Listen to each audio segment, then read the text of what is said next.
Hey everyone, this is John. Before we begin this episode, I want to acknowledge that we recorded this on July 21st, 2021, and on July 24th, 2021, Jackie Mason of Caddyshack 2 passed away at age 93. And I bring this up now because we did not know to acknowledge this when we recorded it because it hadn't yet happened. And this is our pour one out for Jackie Mason, who truly made a big impact on the comedy scene. And this is for Jackie. If you're listening, if they have podcasts, wherever you are, if you haven't gotten into heaven, I wish you one of the following. If you're in hell, I hope it's at least a dry heat. If you're up in the stars, you're surely on Orion's borscht belt. And if you're reincarnated, I hope you come back as a lady's bicycle seat. And on that note, here's our episode on Caddyshack. Critic Roger Ebert of the Chicago Sun-Times said that this movie never finds a consistent comic note of its own, but it plays host to all sorts of approaches from its stars, who sometimes hardly seem to be occupying the same movie. Hindustan Times critic Anupama Chopra said, "I love the madness in this film. It celebrates the triumph of the underdogs, the eccentrics, and even the downright dangerous." And New York Times critic Karen James called its sequel the kind of film that sends careers spiraling downward. On this episode of Ruined Childhoods, we decide the fate of Caddyshack.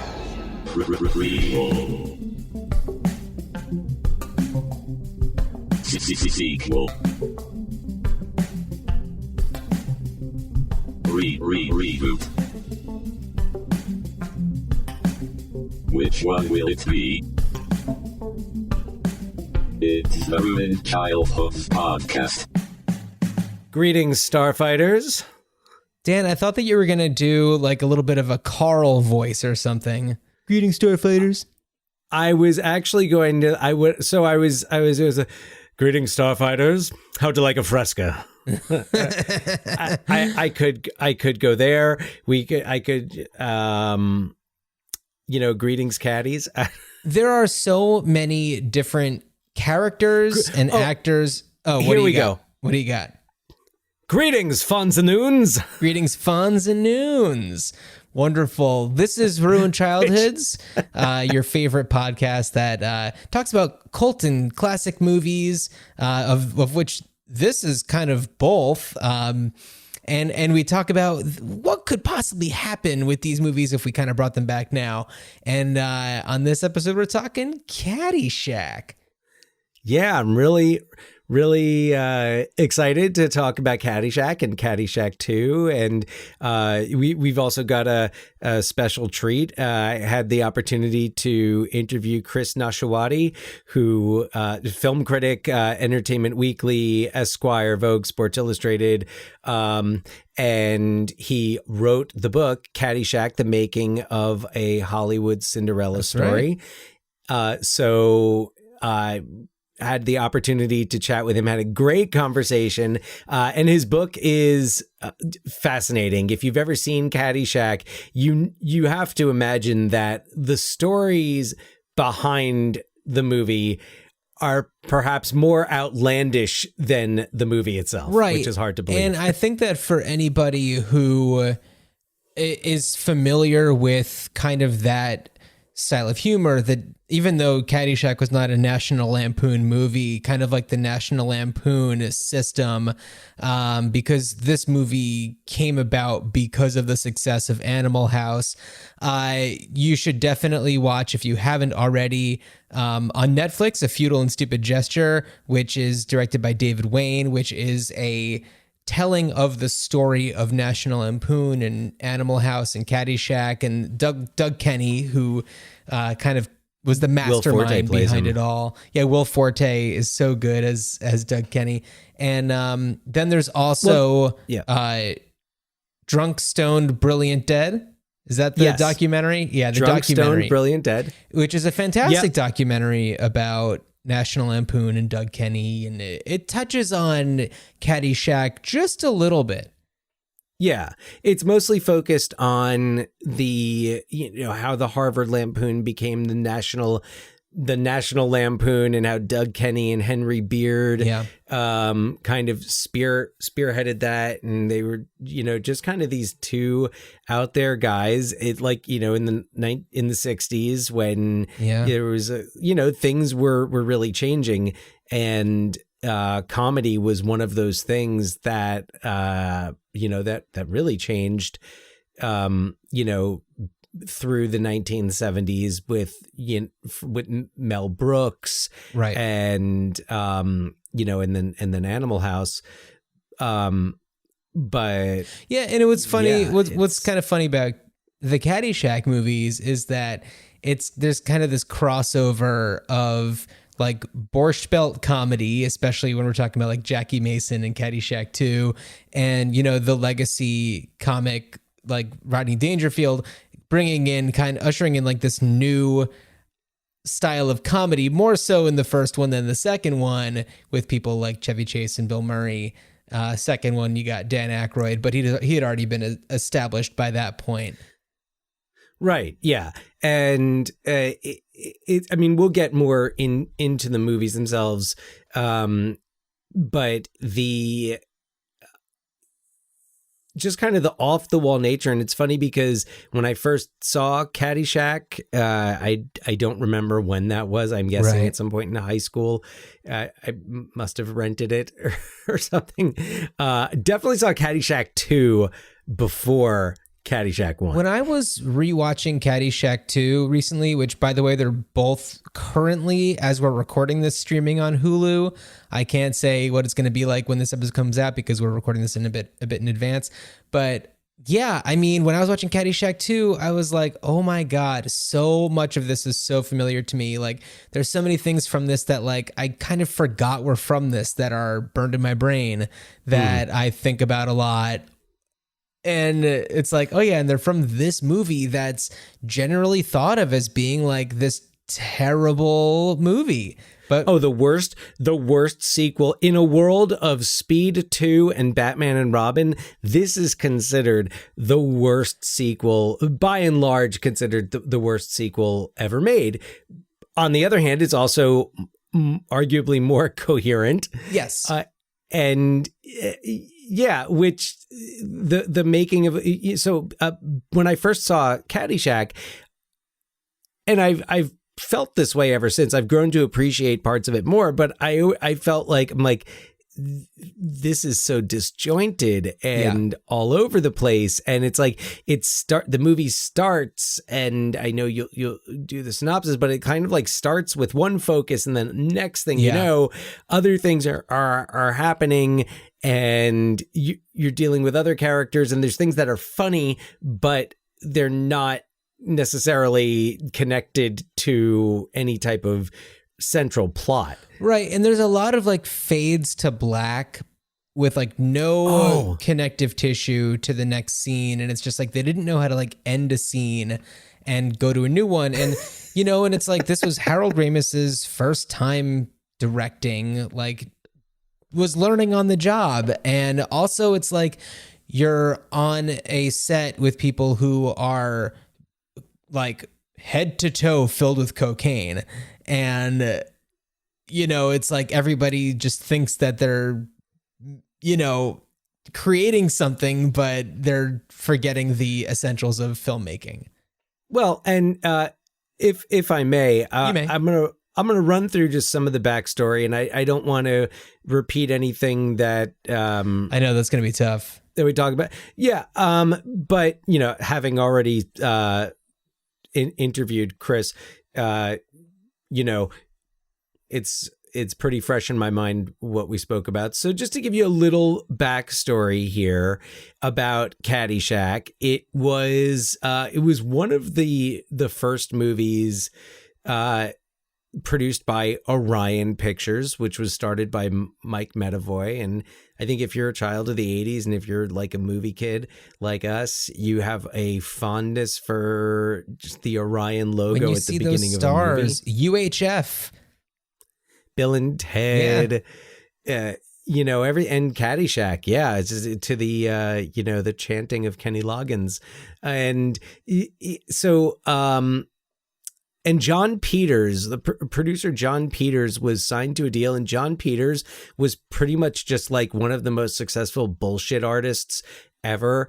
And it was just like he was dating Barbara Streisand, and he parlayed that into so much. Wow. And so meanwhile, you have Animal House being released in 1979, and it becomes the highest grossing comedy of all time. And all of a sudden, Doug Kenney and Harold Ramis are hot, and everyone wants to work with them. Every studio in town wants to have the next Animal House. And it sets and also like John Landis, who directed Animal House, ended up like kind of being given and taking a lot of the creative credit for it, which like Doug Kenney, which I mean, yeah, you got to watch Drunk, Brilliant, Stone Dead and Stupid Drunk, and Stone, Futile Brilliant, Gesture. Dead. Yeah. Yes. And they're like, they're companion pieces, but to really understand and also to read the book about Caddyshack, which goes into a lot of the Doug Kenney backstory. But so there was kind of this, like split up, a splintering of forces from Animal House. And you had like John Landis and John Belushi going on to do Blues Brothers. Right.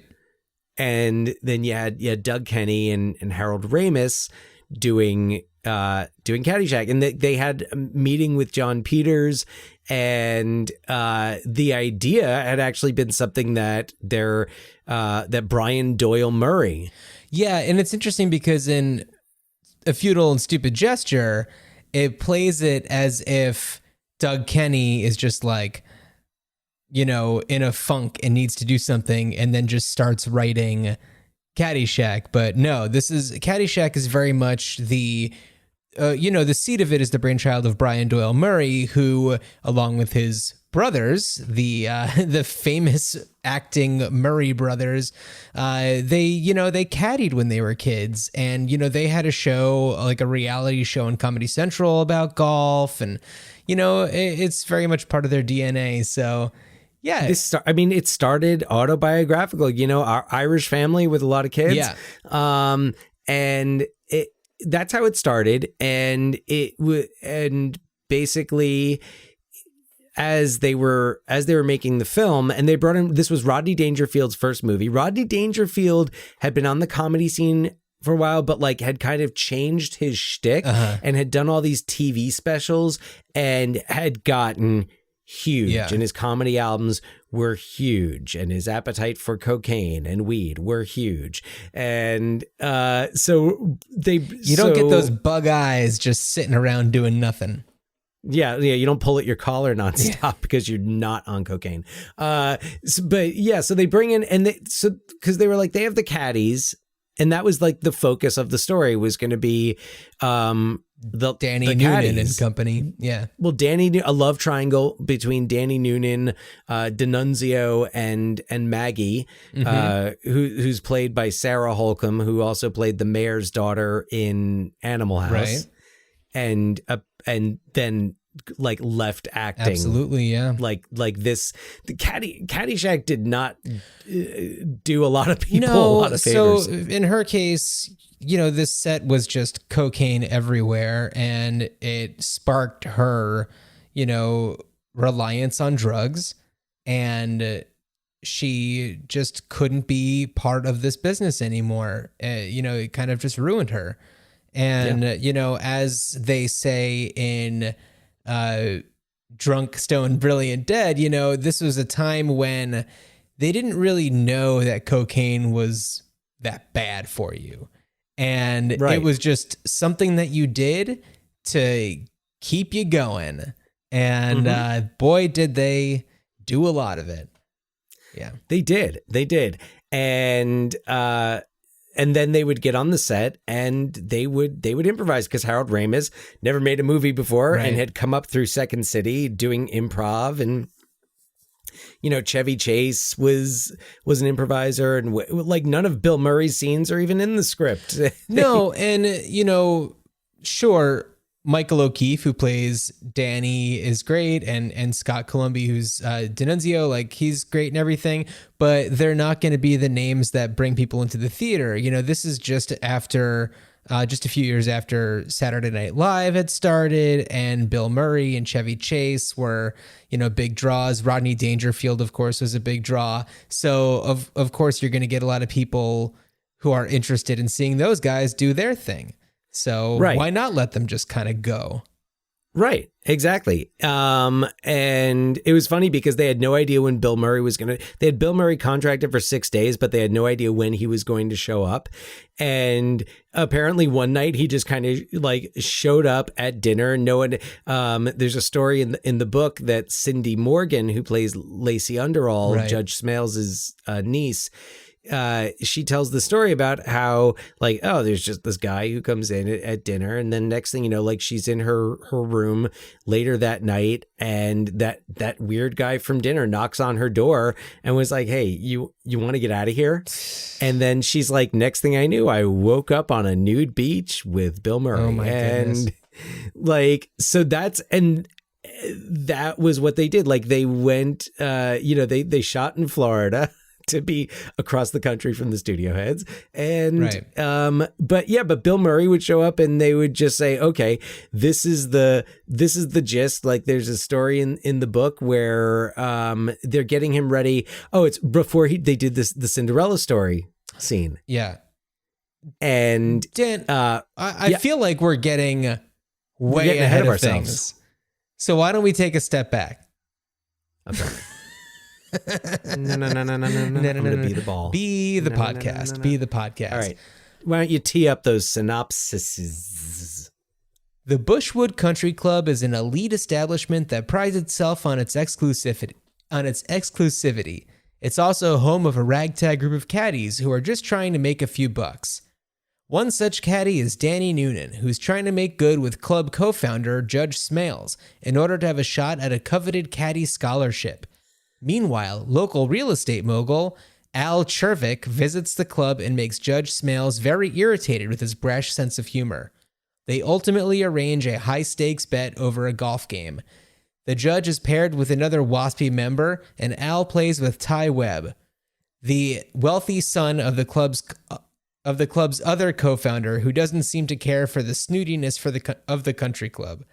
But when Al fakes an injury to make up for his poor playing, Ty suggests Danny, the caddy, step in.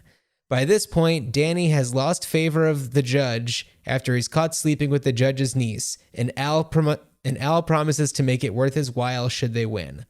All the while, Carl, the club's assistant groundskeeper, is doing his best to get a gopher to stop terrorizing the golf course. This is the best I could do synopsis-wise, considering that this movie's plot is like barely paper thin. So, yes, and you had mentioned the judge's niece, Cindy Morgan. I'm sorry, Lacey Underall, played by Cindy Morgan, and she is kind of the object of everybody's affection. She walks into a room and everybody's eyes turn to her. So, first she ends up with Ty, and then she ends up with Danny, who's also in a relationship with Maggie, who we mentioned earlier, Sarah Holcomb. And there's like this whole thing about that maybe she's pregnant, and he offers to it's just like a total mess. Like, it seems like that stuff was all the stuff in the script, and it just doesn't make any sense with all of the other stuff distracting you.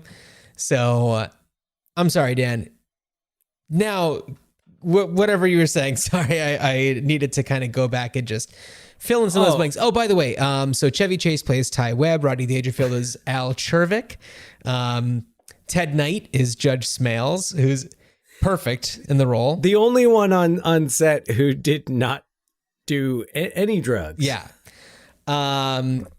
Bill Murray is Carl. I've already mentioned Michael O'Keefe as Danny, Sarah Holcomb as Maggie, Scott Columbia as Tony.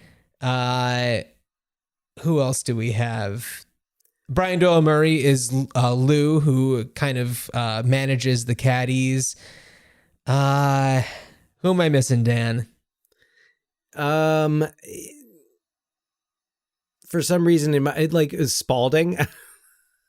Oh, Spalding. Yeah. So John F. Barman Jr. is Spalding Smales, the grandson of Judge Smales. Spalding is something else. He's a little piece of garbage. He is, but he's so it's like, that it's kind of, I feel like everyone knows someone like Spalding. Yeah, he's just like a little or shit. Has known. He's a little rich shit. Turds, rat turds, monkey turds. Yeah. He is, yeah.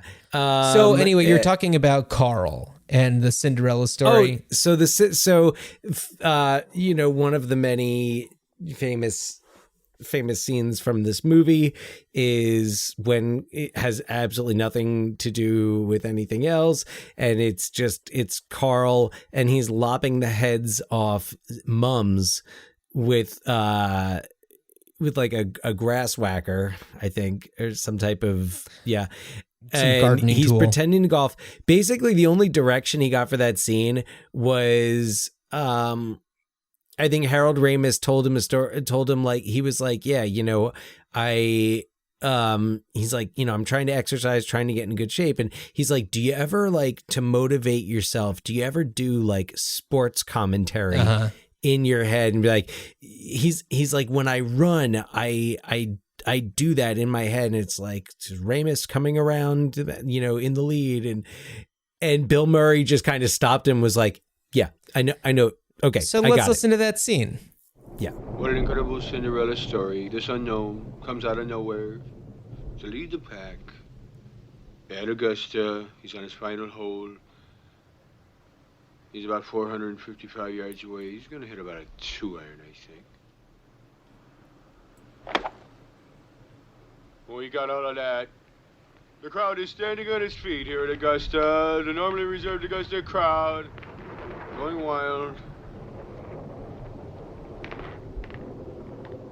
For this young Cinderella, who's come out of nowhere, he's got about 350 yards left. He's going to hit about a 5-iron, I expect, don't you think? He's got a beautiful backswing. He got all of that one. He's got to be pleased with that. The crowd is just on its feet here. He's a Cinderella boy. Tears in his eyes, I guess, as he lines up this last shot. He's got about 195 yards left, and looks like he's got about an 8-iron. This crowd has gone deadly silent. Cinderella story, out of nowhere. A former greenskeeper now about to become the Masters champion. It looks like a wreck. It's in the hole! It's in the hole! Hey, young fella, I was hoping to squeeze in 9 holes before this rain starts. Certainly, Your Eminency. All right. So, yeah, it's a minute and a half of meaninglessness. But yet it's one of the things that people see this movie for. Yeah, no, it's true. I mean, Cinderella's story, I mean, could that phrase should we have done this when we did our movies that introduced phrases? Was that do you think that this was the birth of that phrase? I don't know. I mean, clearly there's Cinderella. Well, yeah, there's, of course. Yeah, so, I mean, the way that I see this movie is not so much as a narrative story with a beginning, middle, and end that a synopsis can cover, but it is a string of loosely connected sketches, all having to do with golf. Yeah. I don't know. I feel like that's the best way to characterize it. And here's the thing is I get why people love this movie. I get why it, really sparked, this counterculture of comedy. Animal House really sparked it, but Animal House was a cohesive story. Right. Yeah. Right. Similarly, about people's experiences,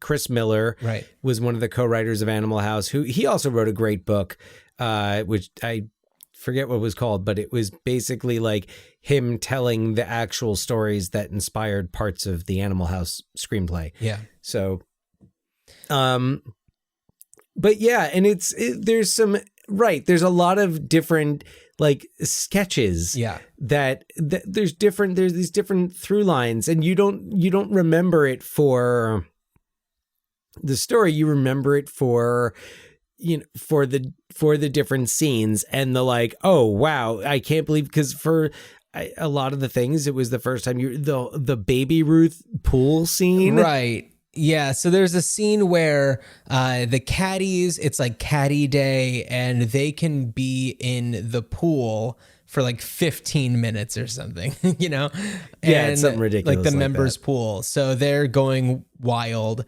and meanwhile, there's like this these girls, like kids, who have a Baby Ruth bar, and one of them just kind of like chucks it behind her, and it goes in the pool, and what does a candy bar in a pool look like? Duty! Yeah. And yes. So and this movie is also known for the gopher. The gopher, very last minute addition. Right? And film. but you know what? It's what a lot of people remember this movie for, if not for, Bill Murray, if not for Chevy Chase, they remember it for this gopher and, Kenny Loggins. And this movie, real quick, does something that I love to talk about, which is when a movie references a recently released movie. And what is it? 5 years after Jaws?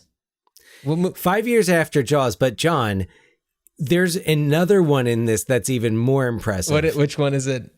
Because Caddyshack came out about a month after The Shining. And there's that one part where Judge Smales takes the golf club and is trying to break the bathroom door open because Danny's in there, and definitely sticks his face in the crack like Nicholson in The Shining. See, I didn't pick up on that one, but that is... I was watching and I was like, wait a second, which one came out? Yeah. I was like, which one came out first? I was like scrambling to look for release. Well, they were both, well, I guess Orion was not under the Warner Brothers umbrella yet. But who knows? I mean, Stanley Kubrick could have shot that shot like 2 years earlier. Yeah, it's possible. Yeah. So anyway, now I want to talk, because I know that we could go on and on and on about Caddyshack. I want to talk about Caddyshack 2, which came out in 88. So this was, and in your chat with Chris, you definitely talk more about how this came about. But essentially, like, it was intended to be more inclusive of the previous cast members, but things didn't work out. You'll hear about that in a little bit. And in this one, we have another real estate developer, because Al Chervik is also a real estate guy. But this is about another real estate guy that's, around the Bushwood community. So here's a little synopsis for this one. All that Kate Hartunian wants is to become a member of the Bushwood Country Club. But in order to get in, she needs her wealthy father, Jack, to make a good impression to the club president, Chandler Young. Kate already has a good chance, as she's friends with Chandler's daughter, Miffy, and may also be dating Chandler's son, Todd. Kate's dad, Jack, is a good guy, albeit quirky. He's a real estate developer currently working on low-income apartments, which doesn't sit well with Chandler's wife, Cynthia, as it would welcome an undesirable class of people to the Bushwood community. After Jack and Chandler seriously have it out, Chandler and friends use their connections to make life tough for Jack and his business. Jack retaliated by purchasing 51% of the Bushwood shares from Ty Webb. He then turns the club into a giant golf-themed water park and wacky golf course. Having had enough, Chandler finds an old war veteran to kill Jack, and the plan is to get a winner-takes-all golf match going between Jack and Chandler. But when it all comes down to the final putt, the assassin's plot is foiled by none other than the gopher. So, that's the plot. It has one. Yes. Yes. It does. It has a more, I would argue, a more cohesive plot than its predecessor.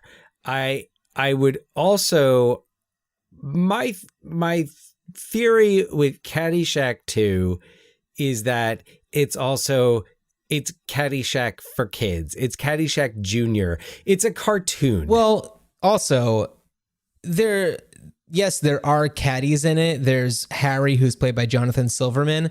But aside from that, there's really not much caddy about it. There's more in Caddyshack about caddies, and it's still lacking a lot of caddy meat. But the Caddyshack is not even in Caddyshack. No. So Jackie Mason it essentially replaces Rodney Dangerfield and plays Jack Hartunian, who we have to imagine is related to Harry Hartunian, Jackie Mason's character in The Jerk. That's how you know that this character was a late substitution in the script, because they did not even have time to come up with a new last name for Jackie Mason. Well, unless he wanted to just use that name as kind of like a nod to The Jerk. I don't know. Maybe The Jerk also was released. It was funny, 1980, big comedy summer, because you have Caddyshack, The Blues Brothers, The Jerk, and Airplane. Yeah, that's right. Yeah. So then we've got playing Chandler Young, we've got Robert Stack, who's amazing. This is like the part that Robert Stack is meant to play, the snooty rich guy trying to save a country club. So many great line deliveries. Yeah. I am such a fan of Robert Stack in this movie. Yes. Robert Unsolved Mysteries Stack, just so good. We have Randy Quaid as Jack's attorney, Peter Blunt. And I believe I read in some trivia that it was possibly written for Sam Kinison. When Dangerfield was working on the script with Ramis, he originally developed the part for Sam Kinison, which I can totally when you see watch it makes a lot of sense. But Randy Quaid is great. He's really great in this. We have Dan Aykroyd as Captain Tom Everett, the assassin, potentially the birth of his role in Grosse Pointe Blank. I have the same note. Yeah. And he's, definitely the Bill Murray replacement. He's got the funny voice. He's just like totally ridiculous. Chevy Chase is back as Ty Webb. We have Diane Cannon as Elizabeth. What? West Seattle High School alum. I know she's from Tacoma, so that makes sense. She graduated. Her picture is up on our wall of fame. Diane Cannon is Jackie Mason's love interest, and I have to give her a lot of credit because she sells it. She is totally endeared by him, and she kind of gives off the impression that her character is like, damned it if I, am not attracted to this guy. Like, what's going on? I don't get it either, but I just really like the way that he does his shtick. She goes with it, and I feel like her character and her performance, she manages everyone really well. Yeah. Like when Jack is totally embarrassing Kate at the auction, which we'll talk about in a moment. She has this entrance. She shoves an hors d'oeuvre into Jack's mouth, and she does all the greetings. She's, always a pleasure, and so lovely to see you, and like pulls it off. She's not fake about it. She's not like a lot of the other people there. Yep. So Kate Hartunian is played by Jessica Lundy. I think she did some sitcom stuff in more recent years. Yes. What was I want to say? Was she on My Name Is Earl, or am I? I'm not sure. Totally off on that. But she was totally good. Well, and as her friend Miffy, we've got none other than China Phillips of Wilson Phillips. Rock and roll royalty, right? Rock and roll royalty, not just in her own right, but also from her parents, who were in the Mamas and the Papas. And she's great as Miffy, the stuck-up, spoiled friend who's, the country club brat. And yeah, she's fantastic. She's married to Billy Baldwin in real life, not in the movie. And he's one of the good Baldwins, possibly the best Baldwin. I've never thought about it before, but yeah, I think maybe not so much in acting, but definitely in just overall. Like if you had to, if you can only keep one, my pick would not be Steven. Not Danny. No, I like Alec, but I think Billy's great. William Baldwin. Yeah, he's great. Yeah, absolutely. And Backdraft Billy. Yeah, and that's right. So just because I fell into a lot of Wikipedia wormholes and, because I was thinking about Billy Baldwin and, he and I will also say we have similar political views, and such is not the case with Jackie Mason. I was actually very surprised that his character in this movie, who's a very sympathetic man who's building low-income housing, he's anti-Palestine. He is a Trump supporter. Just not my kind of guy. Yeah. But what's funny is, like, I remember growing up and just being in, a Jewish family. We went to this like Jewish day camp at a synagogue, and I remember seeing there was like the shop at the temple, and in the window they had like Jackie Mason books. And you don't remember this, do you? It was, for some reason, it sticks out in my memory of like, him kind of like resting on his head at like Anshe Chesed. Yes, Yak Day Camp in Linden, New Jersey. That's right. Yeah, I do have a vague recollection of this, but it's one of those little things that pops into my memory. And also we have a family friend, past guest. I hope I'm. You know what? Okay, whatever. Jeff Rubin, past guest Jeff Rubin, when he and his parents were at Dan's wedding, I believe that it was at Dan's wedding. It was like the day of or the day before the wedding, because I remember. She has a very heavy, like, New Jersey, New York Jewish accent. A lot of Yiddish comes out of that mouth. We'll just put it that way. I mean, if you think you think, Coffee Talk, SNL. Yeah. And she was just like going on and on and on about something. And then she just goes, I sound like Jackie Mason. And I'm just like, oh my God, she does. She totally sounded like Jackie Mason. Yeah. The fact that she called it out about herself was amazing. In the middle of it, was it like that, or like, why do I sound like Jackie Mason? Yeah. And it's great because I do think that growing up in that environment, in that New York area Jewish community, I think that lent itself to our appreciation of Jackie Mason in this movie. Right. And you know what? He is very endearing in this movie. I'm going to play a clip from when you were mentioning the scene where he goes to this function at the club. And I'm going to play the scene where he and his daughter are about to enter the club. Pop, Daddy, did you have to wear that tux? Why? What's wrong with it? Blue. It's not just blue. If you look at it this way, purple. If you look at it like this, gold. Beautiful. Eh? Come on, sweetheart. People here like their tuxedos black. Sure. They like their noses red, their blood blue, their faces white. Until they hire help. Then all of a sudden you'll notice that they want every face to be black, brown, or yellow. Isn't that amazing? I'm not a hypocrite enough to go along with a color scheme like that. Yeah. Look, Pop, I don't expect you to change all at once. If you could just turn down the volume a little. I'm going to introduce you to this guy I really like. So tonight, could you just pretend that you like everyone? Pretend? Listen, I'm Jack Cartoon. I can't pretend to like people that I don't like. Listen, I don't know why you're so impressed with these Funzanoons anyway. It's a Funzanoon. A Funzanoon is a guy who farts in the bathtub and bites the bubbles. Love it. Yeah, I think that's a great line. Yeah, totally.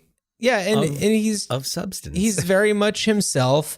You know, the kind of the physicality that he has when he's showing off how his tux changes color depending on which way you look at it is really funny and something that I always remember and think about. I also want to play another scene, and this is a callback to the first movie where he is getting some golfing lessons from Ty Webb.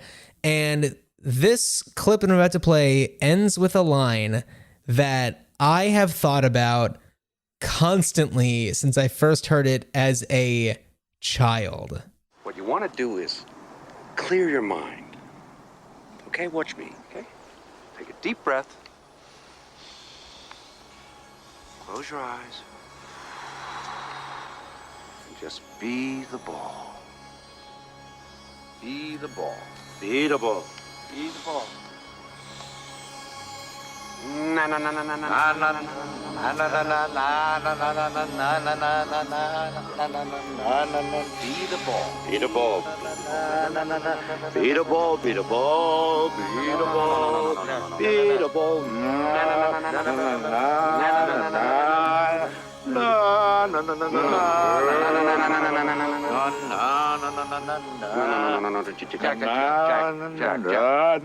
Jack, you're not being the ball. Be the ball. Do me a favor, why don't you be the ball?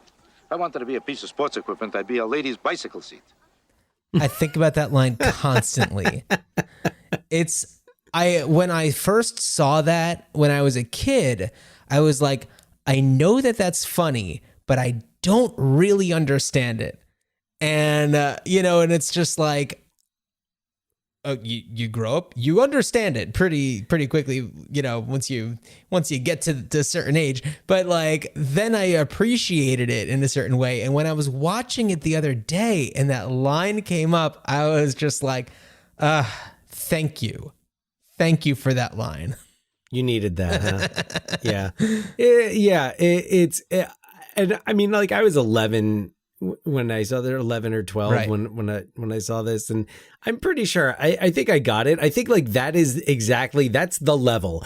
It's like, we are going to make this joke just dirty enough so that our target audience of like 10, 11 and 12 year olds. Yeah. But even as a 5 or 6 year old, I still like, there was something about it that was just like, for some reason, this is really funny. And I know that for me, this seems really kind of gross and weird as a 5 or 6 year old. But the way that this is, I can tell that it's funny. I think the reaction that Chevy Chase and Jonathan Silverman they have just kind to of like it a look before the awkward fade out. Yeah, that one did have a fade out. That's one thing that is retained from the original, are just those kind of like, yeah. And another. So, and then to come back to that scene. So, of course, these are movies from the 80s. Not everything ages well. And there are a few things in the first one, get into that in the interview a little bit, that don't age well. But I would say that the biggest offender is this scene, is the Bushwood slave, presided over by Paul Bartel, right? Plays Jameson, auteur. Yeah, yes. So Mr. or is it Mrs.? Yeah. So this one, little bit of a warning before this one. This does get into some racist territory, and we do not condone the humor behind this. And do not want to hide behind the "it was a different time" mindset of it. It is certainly, and it is certainly it is mocking the fact that people thought this way.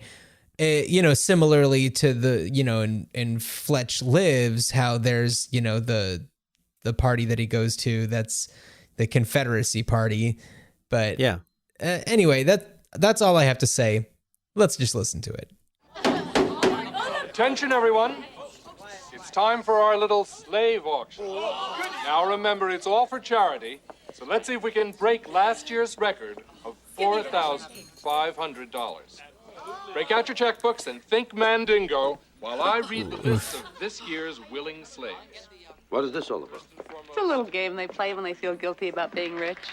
So they auction off the judge and the chairperson, whoever, and you buy them, you take them home, and they sweep your floors or clean your garage or help you plant roses, and then afterwards you give them lunch and a martini. I mean, it's very civilized. So civilized. How do you do? Nice to see you. Jack, I'd like to have a word with you. Hey, Chandler, how are you? Mr. Club President, how do you feel? I'm having the time of my life here. Everything is lovely, wonderful. Yes, it is. Here's the thing. My wife and I spoke to several of our members. We all feel that after tonight, it might be better if you didn't visit the club for a while. What do you mean for a while? Well, ever, actually. We just don't feel your Bushwood material. This whole messy apartment business, the attempt on Cynthia's life. You understand, I'm sure.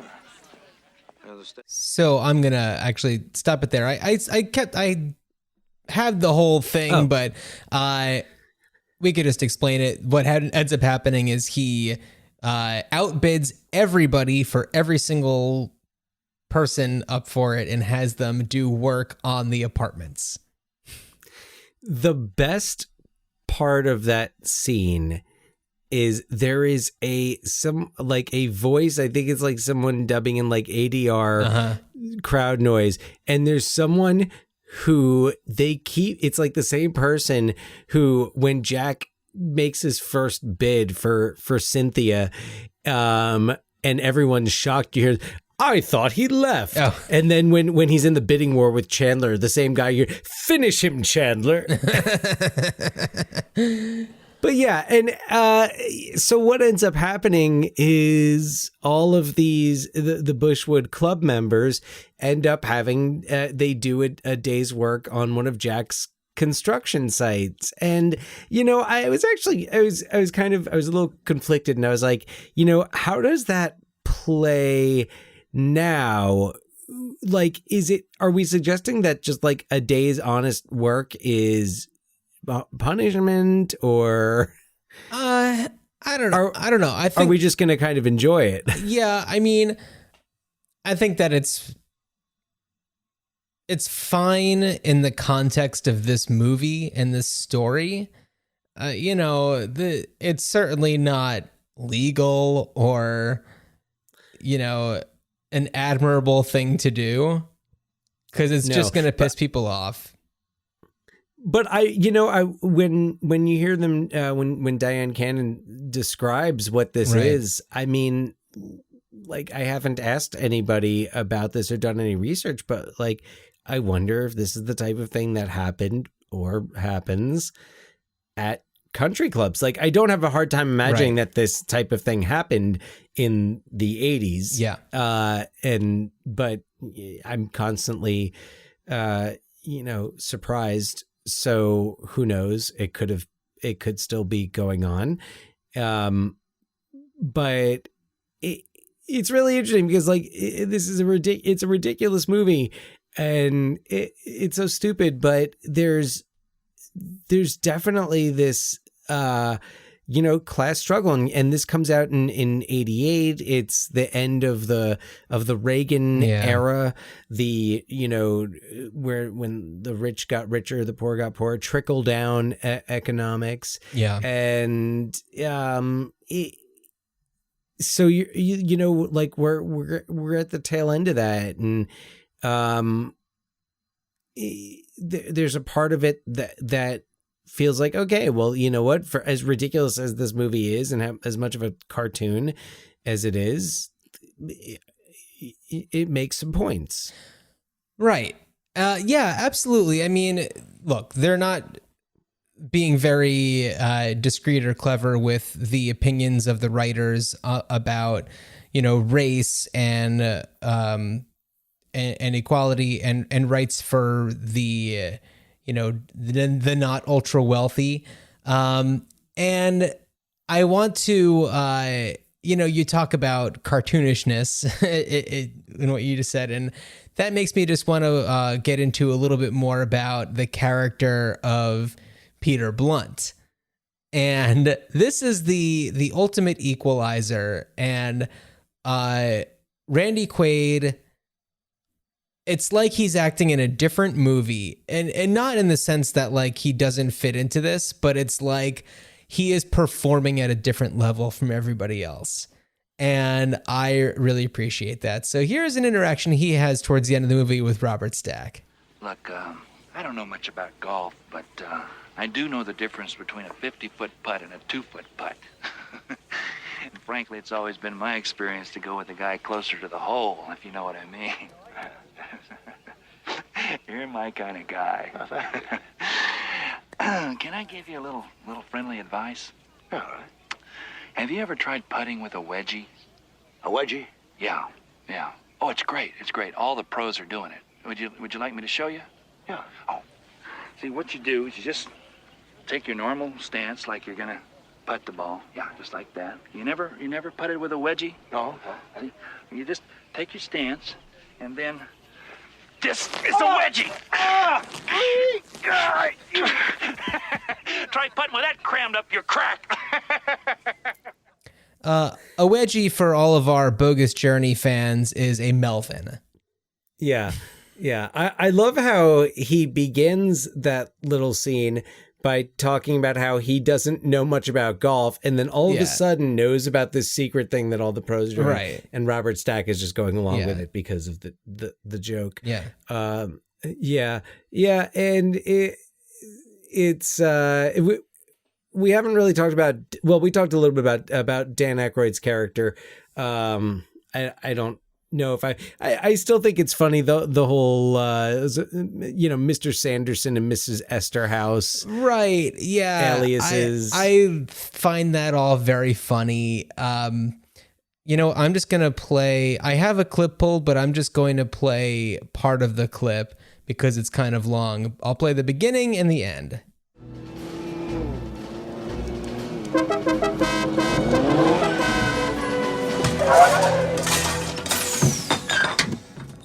Chandler Young? Yes? Our mutual friend told me to meet you here. Captain Tom Everett, United States Marine Corps, Item 5-8, Company A, retired. Expecting someone with some sort of vehicle, but not this. It's a Well, food think truck. about it. Your objective is to surveil a target operating in the construction business. What could be better suited for this type of covert recon than a barf wagon? All right, They're stripping Chandler's car in the background. Yeah, so you get the point of his character. So I'm just gonna skip ahead to the end of this after he's outlined how he wants Jack Hartoonian eliminated. Should we swear a blood oath on it or something? I don't think that will be necessary, Captain Everett. Okay. From now on, in future communications, you'll refer to me as Mr. Sanderson, and I will refer to you as Mrs. Esterhouse. Fine. Well, I guess that's it then. Oh, Mr. Sanderson. Goodbye, Mrs. Esterhouse. Ridiculous.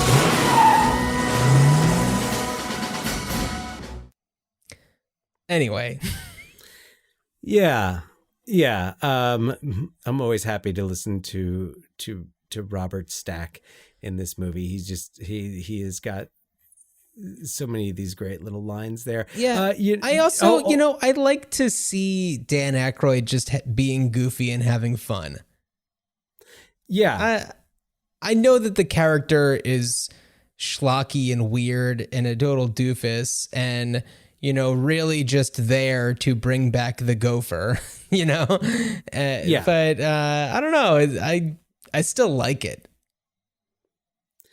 It's got that, yeah. I also think it just has that like ridiculousness of like we watched it a lot when we were kids. Totally, and that was really funny to us. So, but yeah, there's one person who we haven't talked about that was involved with both of these films, and I would say plays a role. even if we don't see him on screen. That's Mr. Kenny Loggins. Yes, Kenny Loggins. I'm All Right is the theme of Caddyshack. It's the theme of the first one. It's like, Danny Noonan's theme, which I really appreciate. I'm All Right. I love Nobody's Fool. Oh yeah, the theme from Caddyshack too. I love it. I first of all just love it. It's a great song. Like, I put it on any of my it's walking playlists, and it's got a great beat to it. But it also references the movie, and it also references I'm All Right. I have to listen back to it. There's a verse where he sings "Still All Right." Oh, that's funny. I don't think I've ever really paid too much attention to that song. Oh, he sings it's that, and they say, "As time has taught me anything, gotta learn to be the ball." Oh my god! And there's that. I feel like there's another direct reference to the movie. Probably the fact that he was on cocaine when he wrote it. I don't know. I can't speak for Kenny Loggins. I could not tell you if he was or wasn't. Yeah. But so back to the shack, which was like the tagline of "Back to the Shack." Oh yeah. So funny. Kenny Loggins, really nailed it when it came to these songs for, 80s movies. Oh, Danger Zone. Yeah. Like, do you really even need to go any further than that? No. I don't know. I'm looking at the lyrics for Nobody's Fool and looking for all of the other the references. The references, yeah. But yeah, it's still all right. But it's a great song. Yeah, it's a well, everyone go to your preferred streaming service or go on YouTube and look it up and check it out. And we're going to actually take a break and put on Dan's interview with Chris Nashawaty. And Dan, anything you want to say before we cue that up? Just wanted to, if Chris is listening, wanted to thank him again for taking the time out of his schedule to chat. I really enjoyed it. And I want to also encourage anyone who wants to learn more about what happened behind the scenes of Caddyshack to check out the book, Caddyshack, The Making of a Hollywood Cinderella Story. All right, Starfighters, we've got a treat for you on this episode because we're talking about Caddyshack, and we have the privilege of talking with the man who literally wrote the book on Caddyshack, Chris Nashawaty, who wrote the book, and I'm shamefully not looking at the full title at the moment, but Caddyshack, The Making of a Hollywood Cinderella Story. Yes, Making of a Hollywood Cinderella Story, which is an excellent book as one of the as one of the quotes on the cover. It says the Washington Post found it more entertaining reading the book than watching the movie, and I would definitely reading this book if you've seen Caddyshack. Reading this book just blasts open your understanding of how everything came together and how what you see on the screen came to be. I guess miraculously. So I wanted to start just by asking you first, when did you first see Caddyshack and what were your first impressions? Geez, that's a good question. And one I've been asked before. I don't entirely remember. When Caddyshack came out, I was 11 years old. So I think it's highly unlikely I saw it in the theater. I definitely remember seeing it on late night cable like HBO or Showtime or one of those early sort of like movie channels at home and recording it on a clunky old VHS tape and watching it like a million times after that, both alone and with my older brother and with my friends in junior high school, all the way through high school, and basically memorizing every line in the film, just like everyone else does. Yeah, definitely a fun movie to watch with others. And so now you wrote your book was published in 2018. That's right. So what inspired you to research and write a whole book about not just really about Caddyshack, but about the personalities and minds that brought it all together? Well, it's interesting. I mean, like you don't write a book about a movie you don't love. It's just too much work and time to dive that deeply into something that you aren't passionate about. So it certainly helped that I first of all that I like the movie. But back in 2010, which would have been the 30th anniversary of Caddyshack, I was assigned by Sports Illustrated to write an oral history about the making of the movie. And I really didn't know much about the making of the movie, to be honest. I just knew that I loved the movie. And so I began writing, interviewing, Chevy Chase and Harold Ramis, the director, and Bill Murray and Cindy Morgan, and just, the entire cast. And one of the things that quickly became clear is that, this movie was a nightmare to make, but in like a really fun way. Everyone had tons of amazing stories about just like what was going on the set, the fights with the studio, the amount of drugs that were being taken on the set. It just was this great story. And frankly, there was so much more material that came out of those interviews than I could possibly squeeze into a 5-page story in Sports Illustrated, that, by the time the story was done, I had so much stuff that I was like, I've got to revisit this at some point and dig deeper and cast the net wider and talk to more people. And it just sort of took on a life of its own after that. So the Sports Illustrated piece was like, dunking your toes into the pool. And then I really liked how the water felt, and I dove in. Along with all of the topless caddies and the Baby Ruth bar. That's right. Yeah. Yeah. And it's quite a story. And actually, I was really glad when I started reading the book that I had kind of already been familiar. I'd already seen the documentary Drunk, Stoned, Brilliant, Dead about the rise of National Lampoon, which really ties in with how Caddyshack came to be.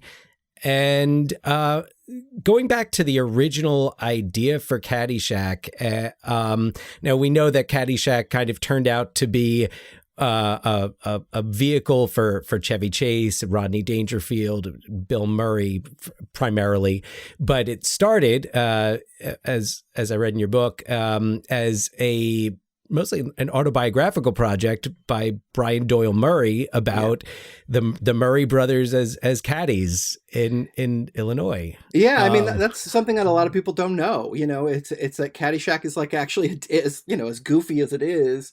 It's really in a lot of ways a very personal coming of age story for the Murray family. They were a big group. I think there were 9 kids in all. I'd have to double check that, but it was this Irish Catholic family in the suburbs north of Chicago, and they were sort of a blue collar family in a pretty ritzy part of Illinois. They sort of earned their way. They earned their tuition for private Jesuit school by caddying all summer. All the boys in the family would, and they got these great stories about like the crazy people that they would caddy for, some of the the sort of insane antics that the caddies would get up to, and it really, there's also sort of this weird class struggle going on in the film and in the screenplay about being like Danny Noonan being this sort of middle class kid, pressing his nose up against the glass of like the people who are wealthy, and how he sort of wants entry into that world.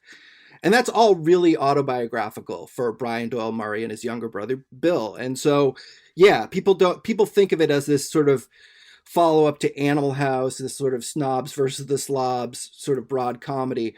But there's a lot, I think, a lot more, if once you know it, there's a lot more going on in the film.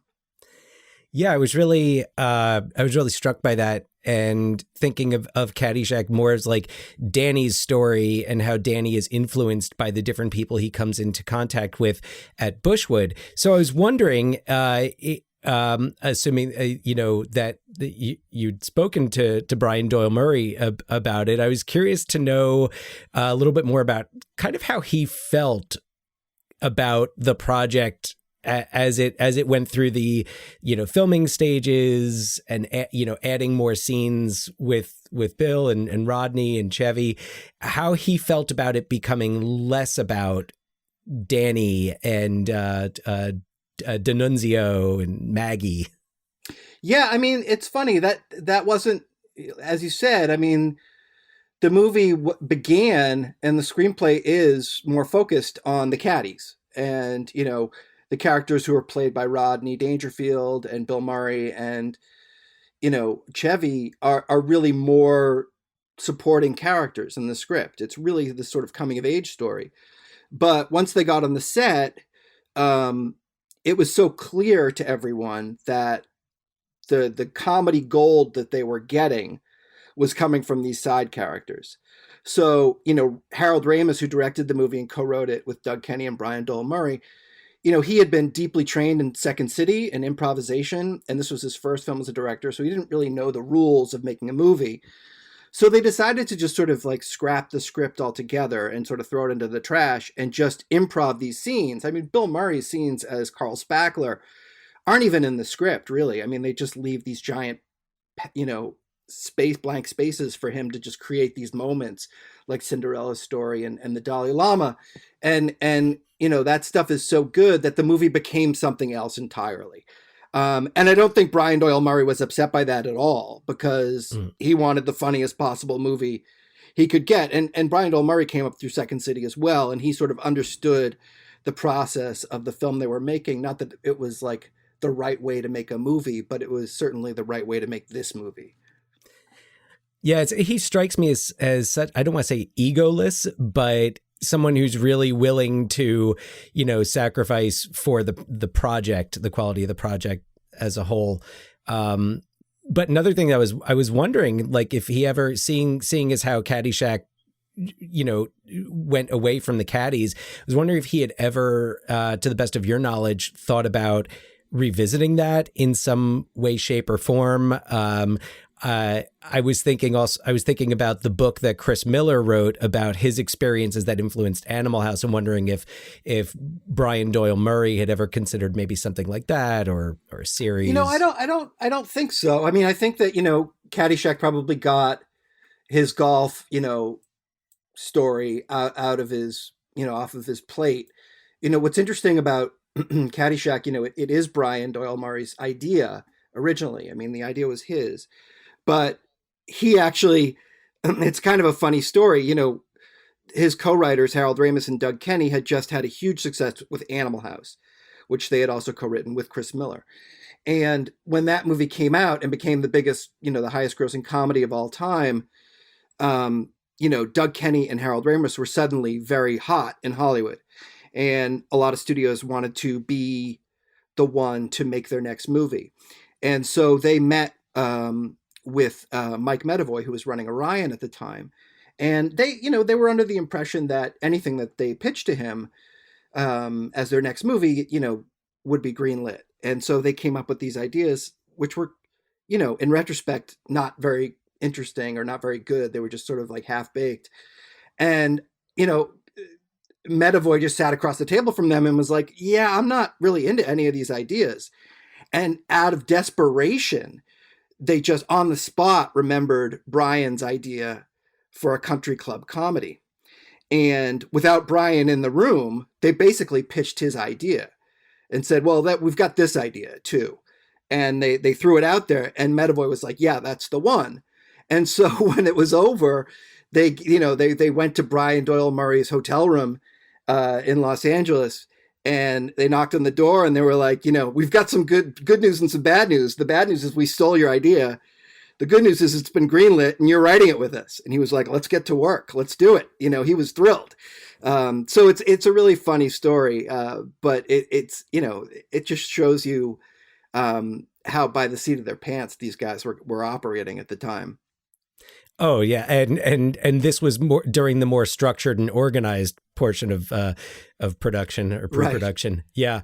Yeah. So speaking of structure and chaos, I wanted to talk a little bit about Doug Kenney, who really is a focus of the book, and kind of like that driving energy of chaos and you know, madness, really, both with and without the drugs.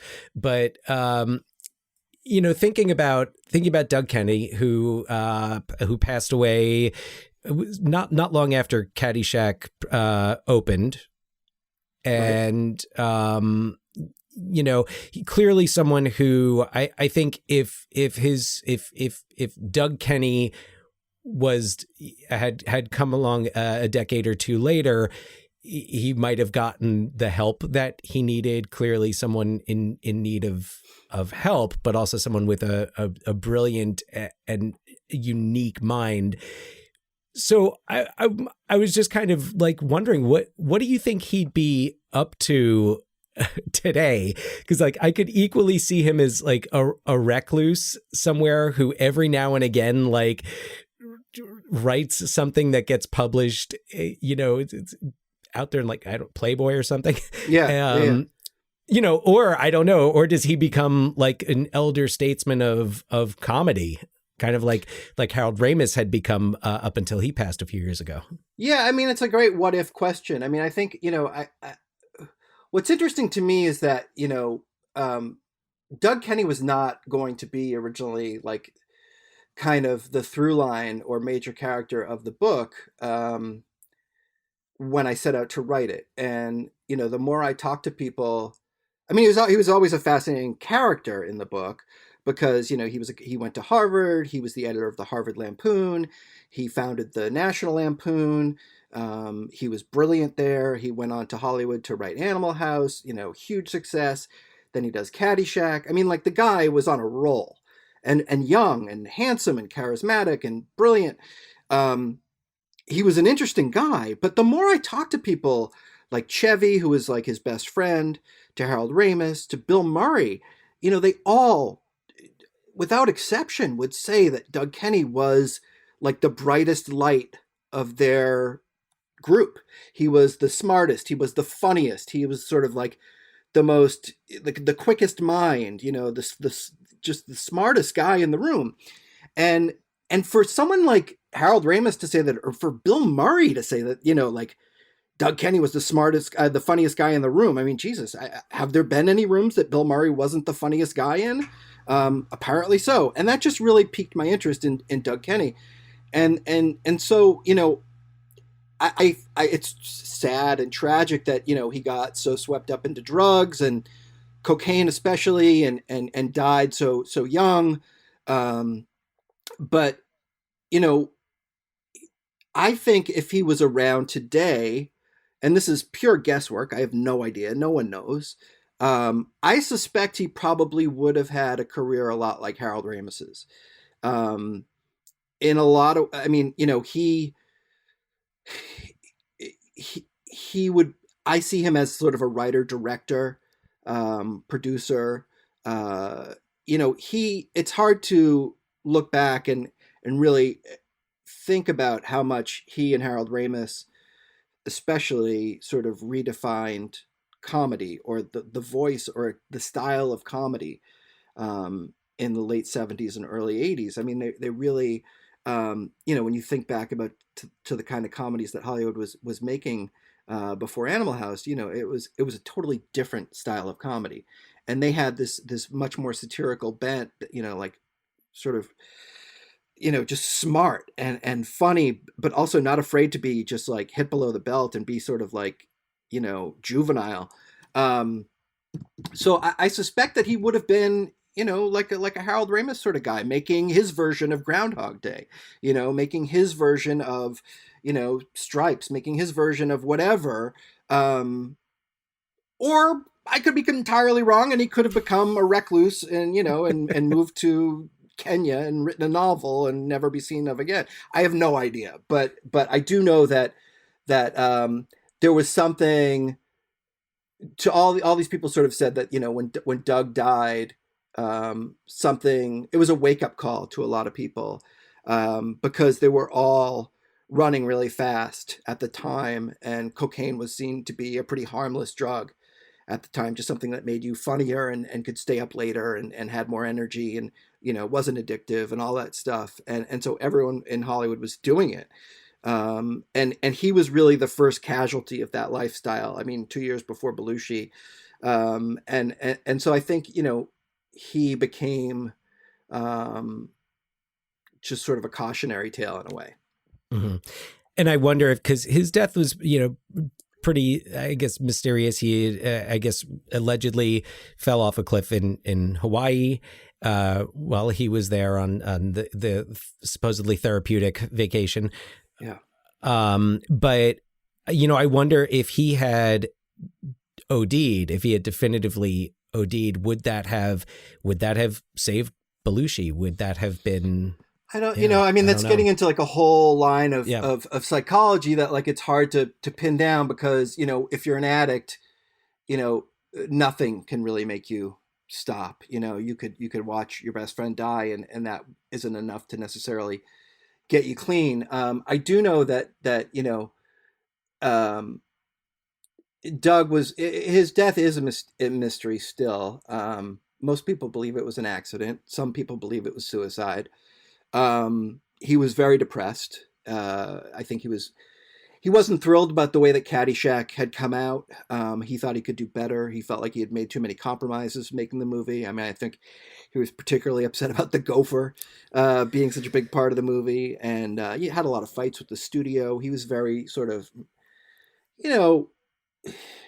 reckless at the time and just,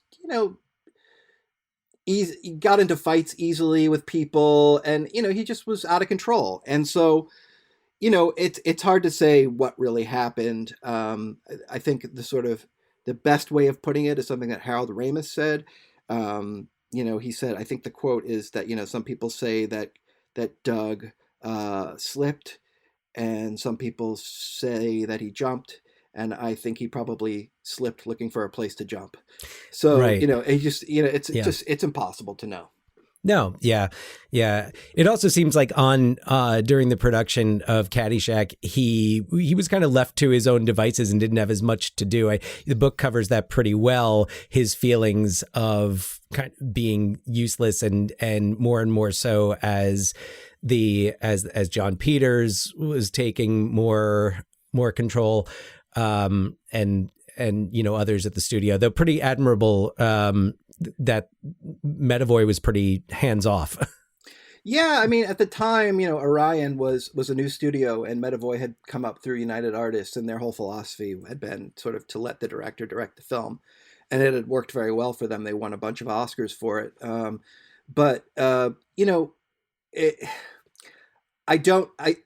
Not having that sort of supervision really got Caddyshack into a lot of trouble. They could have, when they were looking for a golf course to as a location to shoot the film, they could have easily chosen anywhere in Southern California. But they decided to go to Florida because they wanted to be far away from the studio. They didn't want studio people coming on the set and looking over their shoulders and sort of saying, like pointing at their watch and saying, speed it up or whatever.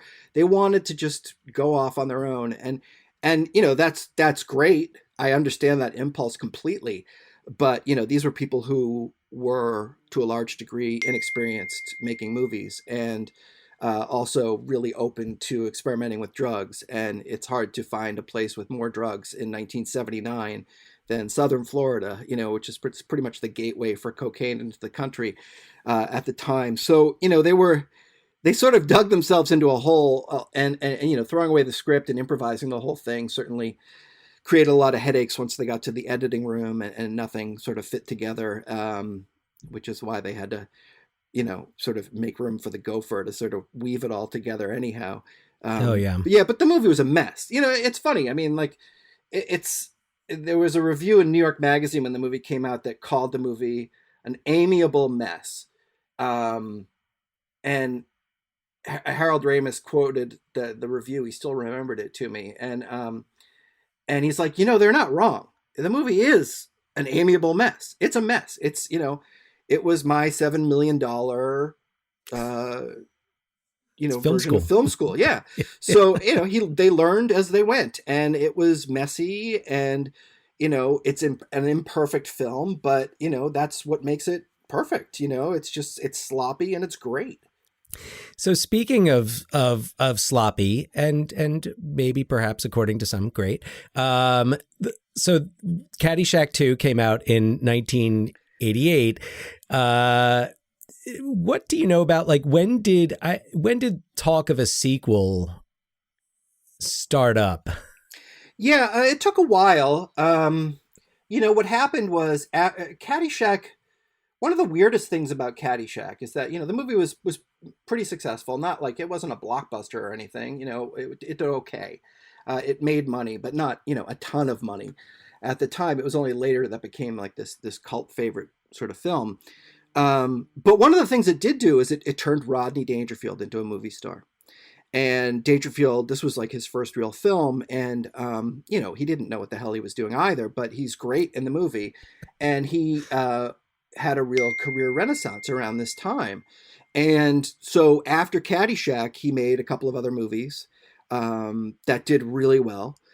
And all of a sudden, he was now a movie star. And so, when that happened, they started to think, okay, well, maybe it's time for Caddyshack 2. And maybe we don't get everyone back, but, if it's got Rodney, then, it'll be a hit. And Rodney was, all set to do it. I mean, I think he signed a deal, that was like $7 million. He was going to get $7 million to do the movie, which at the time was insane. And eventually he ended up pulling out, but by that point it was too late in the process to sort of just pull the plug on the film. So they went ahead anyway, and they replaced him with Jackie Mason, which was just a horrible idea. And the movie doesn't work on so many levels. It's arguably the worst sequel ever made, and it's just, I think. Look, I mean, Caddyshack is not a movie that leaves a lot of unanswered questions that is really, begging for a sequel. But if you're going to make one, you got to at least have someone from the original movie. And while Chevy Chase is in the movie for a few minutes, it's pretty clear he's phoning it in. So, it's just a mess. And I wrote another story about Caddyshack 2 for Sports Illustrated. And it's like, the first Caddyshack, everything went wrong, but it somehow came out great. And in Caddyshack 2, everything went wrong, and it came out as a dumpster fire, Yeah, I will say for Caddyshack, and I got into it, I was 10 going on 11 when Caddyshack 2 came out. And therefore, when it was on VHS and on HBO, I watched it repeatedly and didn't know any better because I hadn't seen the original. And when I go back and watch it now, there are a couple of things. Like I do appreciate how Caddyshack 2 kind of answers the question of like, what is Ty Webb doing there, and that he owns, I guess, a majority share of the club. But otherwise, it's Chevy Chase and the Gopher and Kenny Loggins are like the three elements, and Ramis was involved.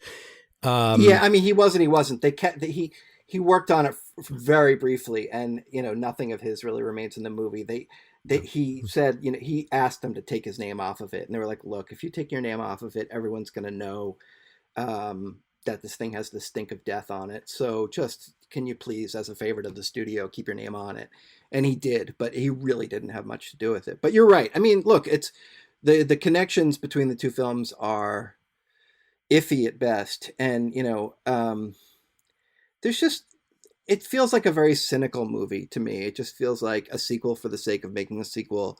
And the worst sin you can commit in a comedy is just it not being funny. And 99.5% of that movie is just not funny. It did feel a lot like, especially the bigger stars, Chevy Chase, Dan Aykroyd, were kind of there, I don't know, as a favor, doing a favor, or just trying to, like, Dan Aykroyd really seems like he's replicating what Bill Murray did right in the original, and then Randy Quaid doing Randy Quaid. Yeah. I thought he's probably the one thing in the movie I kind of like, Randy Quaid. Yeah. But even it's just, it's terrible. It's a terrible movie. Yeah. I actually have an appreciation for Robert Stack, and he's got some great line delivery, like when they meet at the golf course and his wife is like, he tried to kill me with a bulldozer, and Robert Stack, no, I'm sure he had his reasons. Right. He does. Yeah. I mean, like, if you're going to find someone to fill the shoes of Ted Knight, Stack is a pretty decent place to go. But still it's just I mean, I think it's coming across like maybe you like the movie a little bit more than I did, but I have no appetite for it whatsoever. Oh no, I get it. It's, there's movies that I saw at a certain point in my life that I watched repeatedly. It's like they're ingrained. Totally. I use the word funzanoon in conversation. No one knows what I'm talking about. I just do it to amuse myself. But so looking at kind of the state of comedy today, we're in a much different place. Half the lines in Caddyshack, you'd have a lot of trouble getting on screen today. So where in modern comedy do you see that Caddyshack DNA?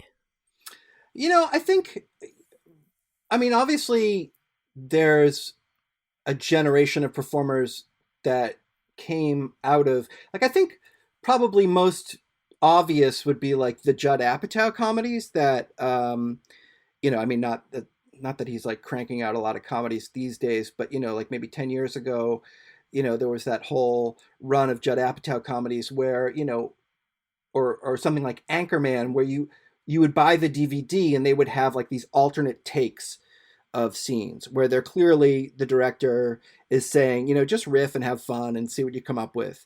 Like that sort of freewheeling, ad-libbing, try to make the cameraman laugh sort of approach to comedy. I think that's probably the most clear, through line from the Caddyshack brand of comedy. I mean, you're definitely right in the sense that, like, today, Caddyshack, seems like a fairly problematic film. A lot of movies from that era are deeply problematic if you watch them now. I think that Caddyshack also has some very progressive attitudes. Cindy Morgan's character, even though she's named Lacey Underall, is a strong female character. She gives as good as she gets in the movie. I think that, if you look at something like Animal House, that's a far more problematic film than Caddyshack is today. The whole scene with Tom Hulse and the underage girl and sort of, the devil angel thing on his shoulders. That's pretty creepy to watch now with our sensibilities, now that they've changed. But it's just, I don't know. I think the movie's a real time capsule of its moment, a moment when Saturday Night Live was really in its fullest bloom, and comedy was really, it wasn't just Saturday Night Live, but like, even stand-ups like Andy Kaufman or Steve Martin, or, it just felt like there was something new in the air that was changing. And I don't know, that time really, really speaks to me in a way. Yeah, I think with any movie from a different time, you have to kind of view it in the context of that time period. And and for what it's worth, a lot of the the lines like, that wouldn't stand up today are not really spoken by the most likable characters. Right. Ted Knight telling the joke in the locker room, and Spalding talking about getting where he says I got it from a Negro when he's talking about the marijuana, the weed. So I think at least it's got that, like, these characters that you're supposed to there's a knowingness to the offensiveness, you know what I mean? It's like the people who wrote that they were aware of just how offensive they were being, and they're sort of in on the joke rather than being out of touch. Yeah. So one last question. This is kind of what we do on Ruined Childhoods, is we take a look at these movies and we say, because everything is being rebooted or getting a sequel or some prequel about a side character these days, we look at these movies and see, all right, like, what do you do now with them? If you're, if it's going to happen one way or the other, what would be the best way to resurrect Caddyshack in 2021? Yeah, I mean, first of all, I would say don't. But that aside, it's funny. I just read a couple of months ago that they're remaking Fletch with John Hamm in the Chevy Chase role, and I like John Hamm, but my heart kind of sunk. You know what I mean? That's a movie that I can quote even more so than Caddyshack, and to me that's like, as good as comedy gets. It's certainly peak Chevy. And that just sort of broke my heart that they were remaking that movie. And it's not a remake. It's like of a different Fletch book, but still. Yeah. But if you were going to do Caddyshack today, I mean, I think it's, what the movie's satirizing is certainly still valid, like the 1% versus, the middle class. I mean, that's certainly still on everyone's mind. And I think that it's, a right place to make, satire out of. But I wonder if anyone would greenlight that movie. You know what I mean? I don't know who would play. I could see Jason Sudeikis maybe as Ty Webb. You know what I mean? I could. There's some people I can maybe see in Larry David maybe as Ted Knight or Rodney. I mean, I think you could have fun with either way. I can certainly see it, but I think it would be a bad idea. What do you think? Well, I think where I see it most is as a series. Like HBO Max is producing some great comedy hacks, most recently and notably. But a lot of these streaming services and cable networks that really don't have the boundaries anymore. I don't know that I would remake it though. I think I would set it at Bushwood. I would maybe even call it Bushwood and make it kind of like an American Downton Abbey, where you've got these rich people who are so rich that they don't realize how ridiculous they are. You've got the caddies. You could focus more on the stories of the caddies and, have that love triangle. Right. That doesn't really happen in the original. You could have the caddy tournament. And I think also you could do each season at a different time period. Like, why not? Let's Bushwood 1964. Right. Let's see it. I mean, we could see a younger Judge Smales. I definitely wouldn't set it around the time of Caddyshack, because you're not going to have another, like, you might have a younger actor step in and play a younger Ty Webb. Yeah. And have Ty Webb's father, who's referenced by Judge Smales, as a character. And then just origin story. I love it. Yeah. I mean, or just create new characters. But yeah, like you said, kind of look at how these class issues, this class struggle is consistent. That's interesting. Over the years. Yeah. I like that. So Cool. Yeah, I'm in. Yeah, sure. Awesome. Yeah. I'll get the pitch into the powers that be. Sure. I don't know. We always just refer to it. We say if Hollywood is making this, Hollywood is one just kind of big, omniscient figure. So, thank you again for coming on and talking Caddyshack. And where can our listeners go to read your stuff? Of course, the book Caddyshack. Yeah. The Caddyshack, Cinderella, making the Hollywood Cinderella Story is available in paperback and hardcover. But I write for a lot of different places, and Esquire, Sports Illustrated, a bunch of different places. So if you want to see what I'm up to, you can check out my Twitter feed at Chris Nashawaty. Thank you so much, Chris. And until we meet again, be the ball. Dan, that was really awesome. Thank you so much for getting that going with Chris. And Chris, if you're listening, thank you so much. I really wish that I could have been part of that. That was awesome.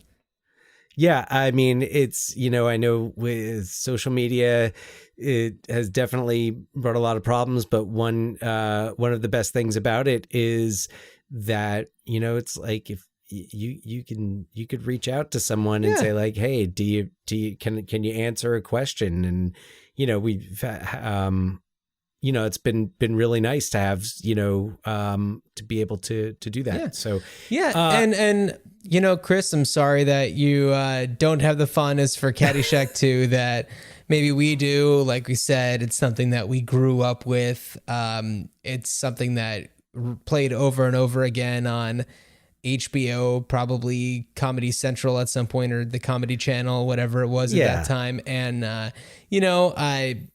to each their own. And I'm sure that we're definitely in the minority on that one. Oh, I hear you completely. But not a silent minority. Yeah, no. So, Dan, you mentioned your thoughts for bringing this back. And, makes a lot of sense. Yeah, I was just thinking about it and thinking about how the themes of class struggle and conflict and wealth versus wealthy people are launching themselves into space in giant space dicks. So I feel like it's a theme that could always be covered. And I think that in the form of a series, you have you can balance it out better, and you could actually tell the stories of the caddies and their lives. And thinking about it reminded me of Downton Abbey. One thing before we get to what you're going to do, I did not want to neglect the movie Who's Your Caddy? Okay, which is kind of a loose remake of. Was that where you were going? It's in my notes. Yes. Oh, okay. Then I will say no more. Oh no, that's okay. Let's talk about Who's Your Caddy for a second, from 2007, starring Big Boy of Outkast. And yeah, this is very much your typical. It's very similar, I guess, more in tone to Caddyshack 2, just because there's a land dispute involved. Even though the Bushwood low income apartments weren't on the grounds of the golf course, it was still part of the community. So yeah, it's this whole thing about he purchases property that's on the land of one of the holes and bribes the country club. I'm reading this part from Wikipedia. Bribes him for a membership in exchange for his land. So yeah, I don't know how much that has to do with caddies, other than the fact that it's a golf course movie.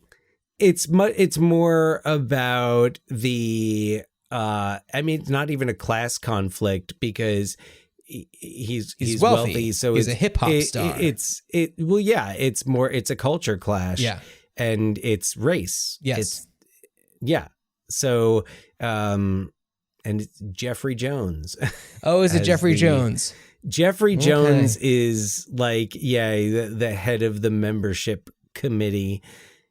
Okay. And it's a very racial like play on Caddyshack. So I don't know if I would even go as far as to call it a remake, but if I was, I would say a loose remake. Yeah. I actually have the Wikipedia page pulled up. It doesn't make any reference to it having any sort of influence, as being like a nod to Caddyshack. But I mean, I'm pretty sure when it was released, that's kind of how it was. Oh yeah. I'm wondering what the tagline was this summer. It's the street versus the elite. I was trying to see if it was like, Caddy Whack or something like that. I don't know. But no, I had a few thoughts about it. What are you laughing at? Caddy Whack? Caddy Whack. I wish it had been. Oh man. So I had a few thoughts. I really feel like there's room out there, and I don't think that it should be called Caddyshack, because I feel like what people hated so much about Caddyshack 2 is that it wasn't Caddyshack. And it still had Thai, it still had Bushwood Country Club, but that's it. Like, it was just called that because it was originally supposed to be more involved with the creators and the minds behind the first, but really just kind of slipped off into its own thing. And I feel like it would have been better for itself if it was its own standalone golf club, like country club movie. Similar to something like Who's Your Caddy, because it's not like people talk. Well, I don't know if people are really talking about Who's Your Caddy that much, but at least if people aren't going to like it, it's not because they have an emotional connection to any type of predecessor for that movie. And I feel like if there was a movie that was more true to what the story of Caddyshack was supposed to be, and maybe did focus on a caddy storyline, and maybe get out of the country club a little bit. I feel like we're in a place right now where, I don't know, that's just, if we're doing a golf movie talking about country clubs, you're forced to talk about class differences, and it's been done 1,000 times. Not to say that the problem has gone away, but then it's just Caddyshack all over again. But the thing is, like, there's pro golf, and when we see movies like Happy Gilmore that's about the pro golf circuit, it works as a golf comedy without being compared to Caddyshack. It's, if that took place in a country club, you were just going to hear people comparing it to something like Caddyshack. So do something on the pro golf circuit. If we're going to do a golf movie, let's focus on the caddies. If we want to think about, a caddy storyline, because a caddy storyline was never adequately ever done. I mean, it's barely there in Caddyshack. It's, it's an afterthought, even though it's how it started. As we heard, Brian Doyle Murray didn't seem too bothered when the caddies became less of the focus, and it was his story. Right. So, but I definitely would like to see something more like that, and that's I like that idea. That's definitely something that I was thinking about. And although the idea to take it out of the country club is interesting. And would you set yours like modern day? Yeah, I think so. Yeah, because that makes a lot of sense. And I mean, I guess like country clubs are kind of still a thing, but I don't know.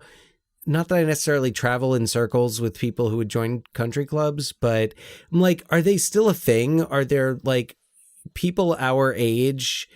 Well, here's the thing, Dan, you're a high school teacher. I'm in the arts. I'm in the creative industry. The circles that we run in aren't necessarily, country club people. No, well, that's what I'm saying. So I think that when you get more into like finance, And this is not saying that there's anything bad about people who are in finance, but I think that it's just maybe more popular for people who are, just see, the thing is like, and this is where I was going with another thought that I had, which is that golf courses are a place where people do a lot of networking and a lot of schmoozing. And it's like you're spending a lot of time doing this sport that's very slow paced and that lends itself to a lot of chit chat, where you don't have any other distractions. And so this other thought that I had, if we did want to take it a step further in the Bushwood,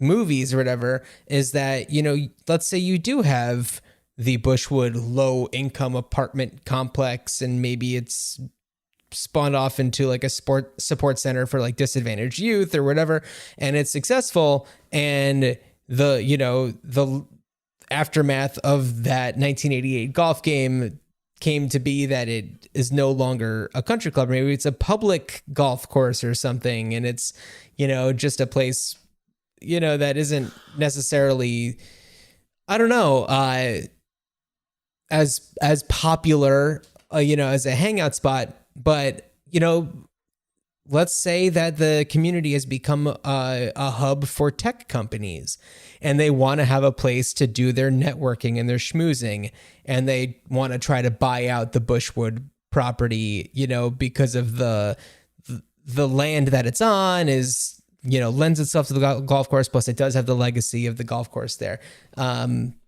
So they want to. So you've got the quote unquote snobs are fighting to privatize it. Yeah. Again.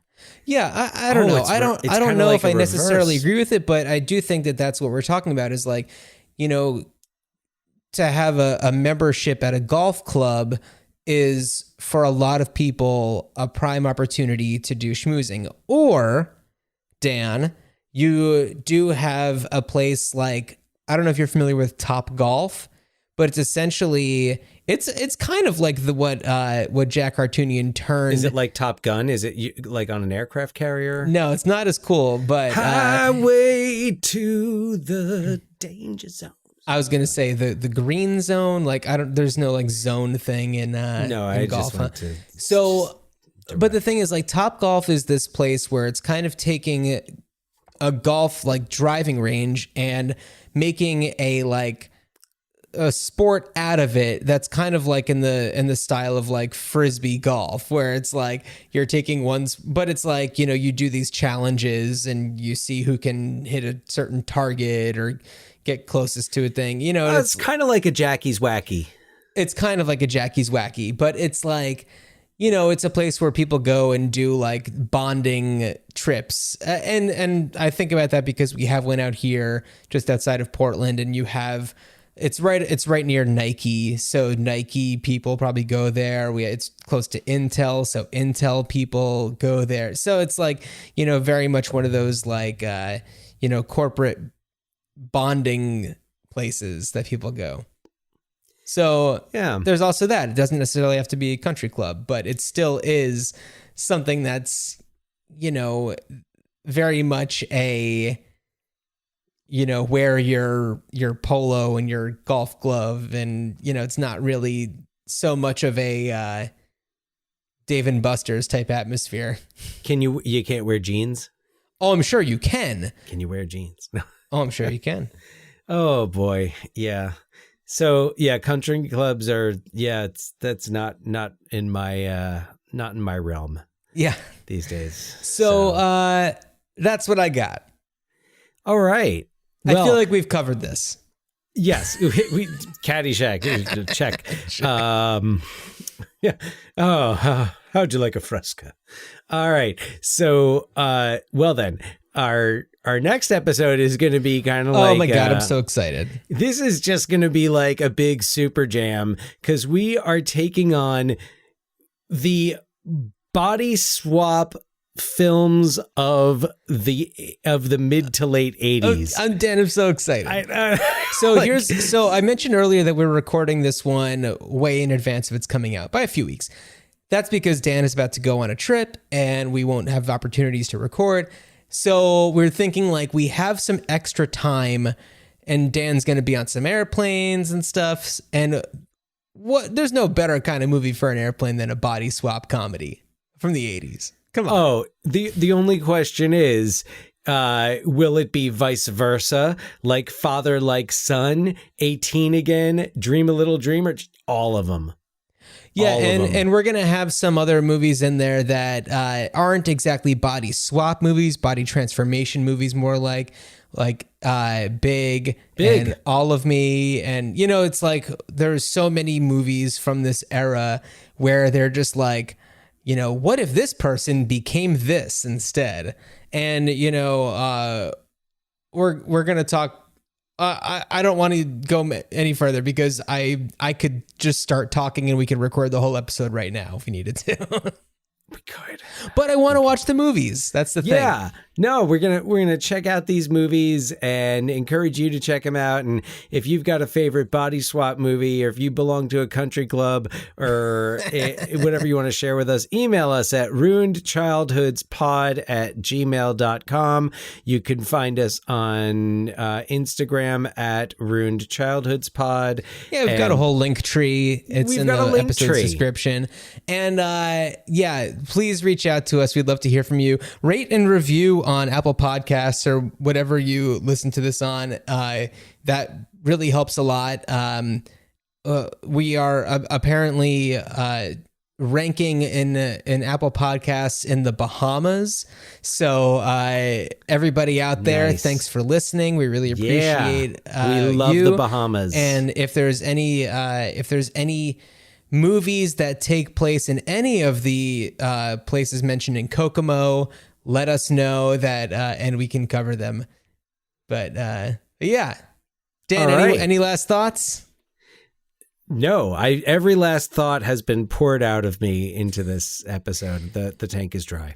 Well, then, as you ride along on a golf cart that's replacing the caddies, I wish you a good journey. Good journey.